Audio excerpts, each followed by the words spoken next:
High রে mobile, তুই কত কিছু না খালু। প্রথমত স্বামী স্ত্রীর সম্পর্কটা খালু, রেডিও খালু, টিভি খালু, পত্রিকা খালু, টর্চ লাইট খালু, ক্যালকুলেটর খালু, ক্যামেরা খালু, ভিসিআর টিভি খালু, সিনেমা হলটা তাও খালু, কম্পিউটার ল্যাপটপ খালু, আয়না খালু, হাত ঘড়ি খালু, সবশেষে অ্যালার্ম ঘড়িটাও খালু, রাতের ঘুমটাও খালু, অল্প বয়সে চোখটাও ছানি ফেললু, আর লেখাপড়া তো খালুই খালু, সাথে মূল্যবান সময়টাও খালু। মেলা মানুষে বলে আমি শুনেছি কিডনি বেচা বলে আইফোনও কিনেছে, তাহলে তুই কিডনিটাও খালু। বউ সংসার স্বামী তো খাইছি, বউ স্বামীর মধ্যে শতাশতির মতন সম্পর্ক সৃষ্টি করেছি। আগের স্বামী স্ত্রীরা আত্মীয় একসাথে শুয়ে থাকা কতই না কিচ্ছা কাহিনী গল্প গুজব করতো, কত হাসি আনন্দ করতো। আর এখন মোবাইলে খাটের উপর ওই কোনাতে একজনা এই কোনাতে একজনা, মাঝখানে এক রাশ দূরত্ব, মনের মধ্যে কোনো মিল নাই। সংসার করতে হবে তাই করছে। স্বামীক স্ত্রীক ভাল লাগে না, স্ত্রীক স্বামীক ভাল লাগে না, সবাই মোবাইলের ভিতরে আসক্ত। মোবাইলের ভিতরে যে গ্লাসে খেলে ওগুলাক ভাল লাগে। স্বামীক অন্যের বইয়ের চাকচিক্য ভাল লাগে, আর স্ত্রীক অন্যের স্বামীর কথাবার্তা চাল চলন এগুলা ভাল লাগে। হাই রে কি যুগ পড়লো রে, মোবাইলে তামান খাইলো রে। আগের দিনগুলা কি ভালোই আসলো।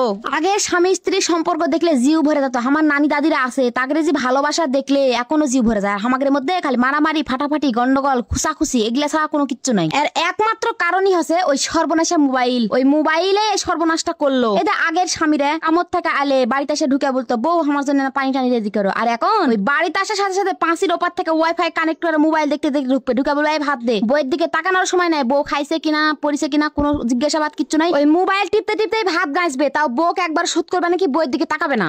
আবার এদিকে এসে দেখো আগের যুগের বইয়েরা স্বামী এলে কি যত্ন সেবা, আদর যত্ন, ভালোবাসা, হাত পা ধুতে তো গাম চাইলে বসে থাকতে। এখন বাইরে স্বামীরা বলে যে ভাত দে, বলবে তুই পারলে তুলা খা, তুই জানিস না ভালো লাগে না, বেশি পেড় পেড়াবো না আমার সাথে, জানিস না আমার মন মেজাজ ভালো নাই। আবার এই বইয়ের মন মেজাজ ভালো না থাকার আবার কারণ কি শুনো, ওই মোবাইল। ওই মোবাইলের ভিতরে দেখে মানুষের বউ বর মানুষক ফুল দেয়, চকলেট দেয়, ওই সিনেমা হলত ঘুরতে যায়, ভালো ভালো খিলায়, ভালো ভালো পিন দেয়। ওগুলা তো আর পারে না। ওগুলা যে ওরা ভিডিওর জন্য করে এটা তো আর আমরা বুঝি না ভাই। আমরা কি মনে করি ওদের স্বামীরা কত ভালো, আর আমাদের স্বামীরা আমার কিছু দেয় না। কিন্তু বাস্তবতা কি, বাস্তবতা তো বড় কঠিন। আমাদের স্বামীরা আমাদের জন্য সারাদিন কষ্ট করে, বেচারা সময় পায় না আমার সাথে ভালো করে কথা বলতে। কিন্তু আমরা তো আর ওটা বুঝি না। আমরা মোবাইলেরটা দেখে চোখত মুহ লাগে যায়, তখন আর নিজের ঘরেরটা ভালো লাগে না। এই এগুলা দুঃখ হয়েছে বাড়ি বাড়ি। এই দুঃখ গুলা হয়েছে মোবাইলের কারণে, খালি মোবাইলের জন্য। মোবাইলও যে এতই ফিল্টার মারে মারে মিয়ারা এই টিকটক বানাছে, এই টিকটক দেখে দেখে আমাদের স্বামী করে খামা করে ভালো লাগে না। আমাদের মুখত মাস্তা লাগে, মুখত বরুণ লাগে, বউ কালো লাগে, বউ চেমড়ে চেমড়া লাগে, বউ মোটা লাগে না, বউয়ের চুল ভালো লাগে না, কিচ্ছু ভালো লাগে না। ওই ফিল্টার মাগুলা কি ভালো লাগে। এগুলাই হয়েছে এখন সংসারের মেল সমস্যা, বুঝেননি?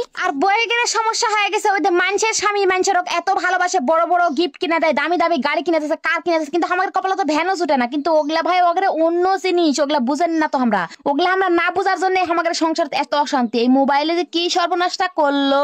দুনিয়া তামান খালো খালো, স্বামী স্ত্রীর সম্পর্কটাও খালো। এই মোবাইলে মনে হয় আর কিছুদিন পর স্বামী স্ত্রীর সম্পর্ক দুনিয়া থুবে না, মুচা তুলা দিবে মনে হয়। বাপরে বাপরে, এই মোবাইলের কারণে খালি এখন পরকিয়া, ঘরে ঘরে পরকিয়া। এর বউ ওর সাথে চলে যাচ্ছে, ওর ভাতার ওর সাথে চলে যাচ্ছে। কি একটা যুগ জামানা পড়লো, সি সি সি। এই মোবাইলের জন্য এখন পরকিয়াটা মানুষের কাছে ফ্যাশন হয়ে গেছে।